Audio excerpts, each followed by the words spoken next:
Hospitality as always, and thank you to the Alumni Association here for organizing this event, and thank you all for coming out this evening to really celebrate, I think, Japanese engagement in UCLA. Right.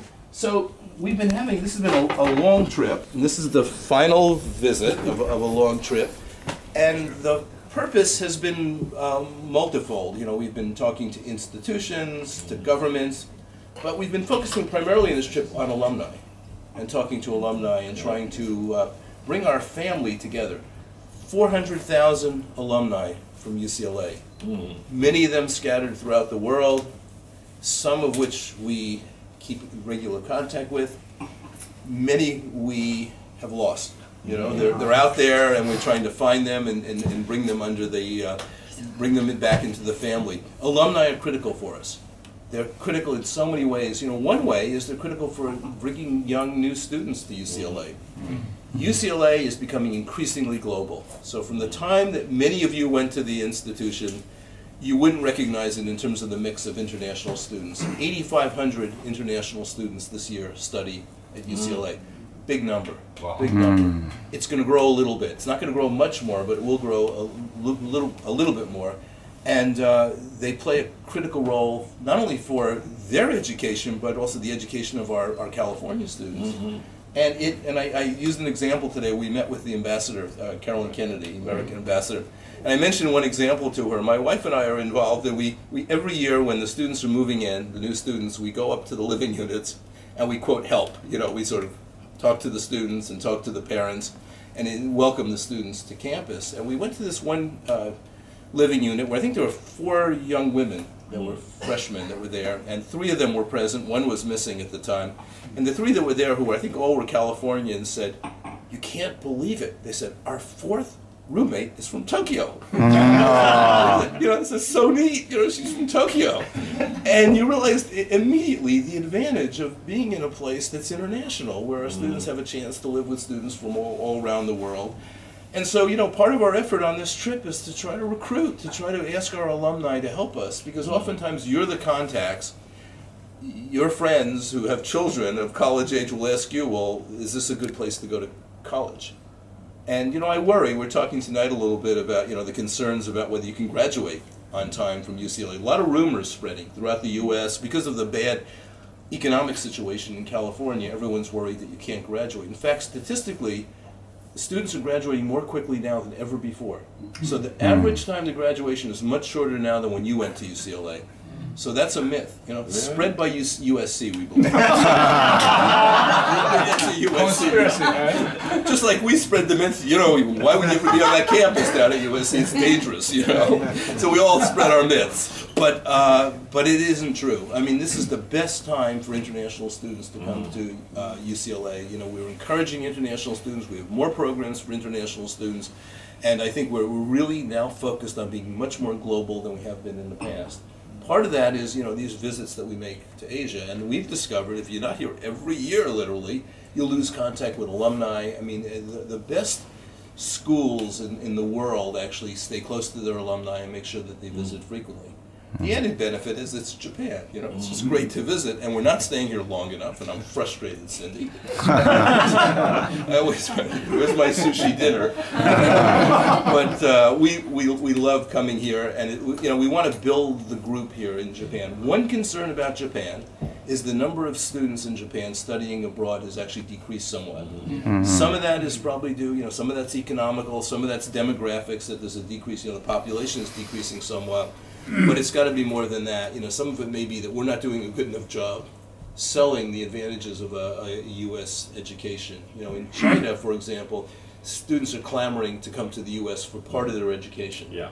You know, and that's less common in Japan. And I think there are real advantages. Not for everybody. You've got great institutions in Japan. So obviously, for most students, a Japanese college makes a lot. University makes a lot of sense. But for some students, they really can benefit from that international experience. And we just want to make sure if a student who decides to become international, we want to make sure that we make the best possible case that those students come to UCLA. Because I think, you know, Pacific Rim, You know, we have very large, if you look at our composition of our students, very large number of Asian American students. We really are focused on the Pacific Rim, so it's a comfortable place. It's an easy place for students to be comfortable and thrive. So I'm really optimistic that the campus is zooming. I mean, if you walk around campus now, I don't know if you've been on the you've been recently, you see the south part of campus. Everywhere there's new buildings. I mean, we're building a new medical school, we're actually building a new conference center where you can stay, a residential conference center, 250 rooms where you can stay when you visit, to a new engineering building, to what you can't even see, the old hospital is being turned into 400,000 square feet of new lab space. New lab space, really impressive. We're hiring new faculty. So the school is, we're optimistic. We see everything going in the right direction. We launched a campaign. I don't know if you've seen, we had this big party last month, and we launched a campaign. Next 5 years, we're going to try to raise a lot of money. And it's going to help. And part of that money is going to go for students, about $1 billion. The campaign is $4.2 billion, so it's a big campaign. It's the largest one of any public university in the United States. So, you know, UCLA is big. We got to do things big. So we launched, we launched the biggest campaign that's ever been launched for a public university in the United States. We started with $1.3 billion during our quiet phase. We've been busy having chicken dinners 2 years, and the chicken dinners have paid off, and the chicken dinners have get us, you know, $1.3 billion. Now we have to raise the rest of it, you know, the 2.9 over the next 5 years, which I think we will. $1 billion of the campaign goes to financial aid. And we hope that a part of that will be for international financial aid. Because one of the problems, whether you're from Japan or China or Korea or Switzerland, sometimes is the cost is just so high for an international student. So we've got to figure out ways to provide scholarship support for our best students. So we'll work on that. And but I'd say overall we're optimistic. The campus is growing. The faculty are winning awards. This year we had more students applied than any other campus in America. So we had 86,000 applications for freshman admission. And I've got a lot of unhappy parents calling me. 6,000 applications. And we have another 20,000 for transfer coming in from community colleges, which also include international students, interestingly now. So it's a very big applicant pool. Students want to come to campus. Faculty are winning awards. Research, we're doing some phenomenal research is going on in our labs, you know, and scholarship throughout our campus.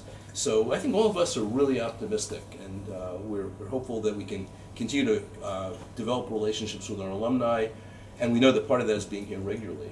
Part of that is having great friends like Dr. Garakawa that help us out, and all of you. So thank you, and it's great you're here. I appreciate it. Jim. I have a great story to encourage you. Okay. I have 2 kids, 12th grade and 10th grade. They are studying in Switzerland. My older son is now at UCLA dormitory. No, not yet. No, he's going to go to UCLA or not, but he wants to. Now, I will write down my son's name. But anyway, he's studying psychology, and believe it or not, CSI. He wants to be a FBI agent. Believe it or not. So anyway, he likes UCLA. My daughter likes UCLA because I advertising them. How UCLA is good.